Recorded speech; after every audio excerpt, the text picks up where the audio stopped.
Good morning, everyone, and welcome to another episode of Empowering Teachers. So, this morning, we're going to explore innovative strategies to enhance classroom management and student engagement. Today, we're going to dive into the power of a simple yet effective classroom management strategy. The word go. So, join me as we uncover how this small adjustment can transform your teaching and create a more focused and attentive learning environment. In the classroom's bustling scene, amidst the chatter and the routine, a word so simple yet so profound unlocks focus, makes learning unbound. With go, we guide, we lead the way toward understanding, come and what may. So let us learn, let us know how go can help our students grow. Do your students begin moving before you finish giving directions? Do they turn in their seats to reach for materials or begin standing and conversing with classmates before you even finish talking? Do you find yourself gradually raising your voice, trying to get in that last bit of instruction before the din overtakes you? The fact is, as soon as your students think they understand what you want, they're gone, mentally and often physically, moving on before they really understand what is expected of them. We all do this to some degree. It's human nature. But the effect it has on teaching and learning can be devastating. Yet, day after day, I notice that teachers continue to talk over their students, hoping that this time they're going to get it. That this time there won't be a dozen hands in the air, a rash of misbehaviors, and half the classroom confused or off topic. The truth is, they're never going to get it unless that is you make one simple adjustment. And this simple adjustment is called the GO strategy.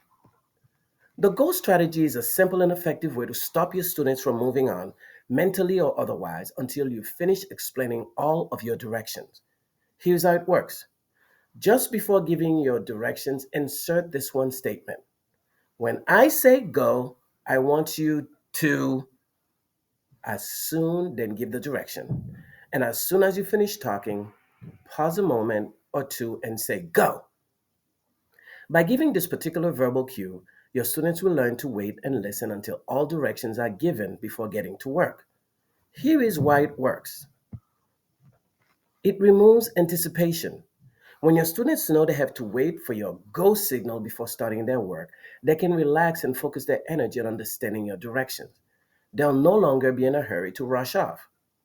The go signal stops them from thinking ahead, removing the natural tendency to anticipate and predict what you want instead of really listening and understanding what you want. The word go becomes a habit.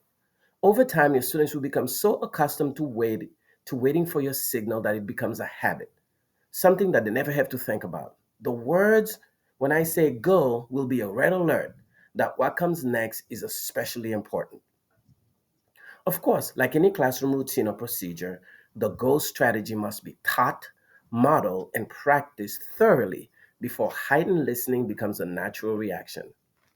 It allows you to assess their understanding.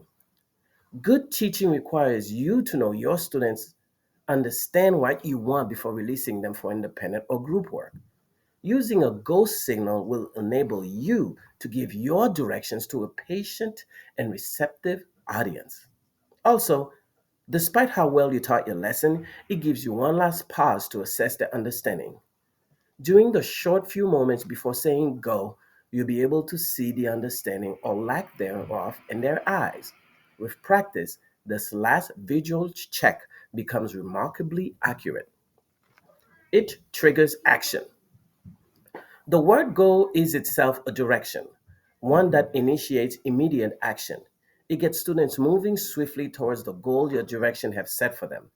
It tells them to get to work learning right now. Without a signal, you'll have students rushing off prematurely for sure, but you'll also have those who will sit there like a bump on a log with nothing short of your frustrating verbal intervention to push them into action. The word go is also sound teaching. Adding a go signal will improve listening and learning in your classroom tenfold, but it must be preceded by sound, passionate teaching. Show your students what you want. Break down what you expect in clear steps they can refer to on an easel or Promethean board. Make them prove they get it with partial practice, student modeling, or role play. Confirm their understanding with one last visual check. Then give your ghost signal and get out of their way. The ghost signal can also be used for simple everyday directions. For example, when I say go, I want you to stand up, push in your chair, and line up for lunch. Try using the word go this week in your class and let me know how it worked for you. And I hope that you continue to be the amazing educator that you are. Remember, changes happen one day at a time. And I believe in you. You can do it. Have a great week.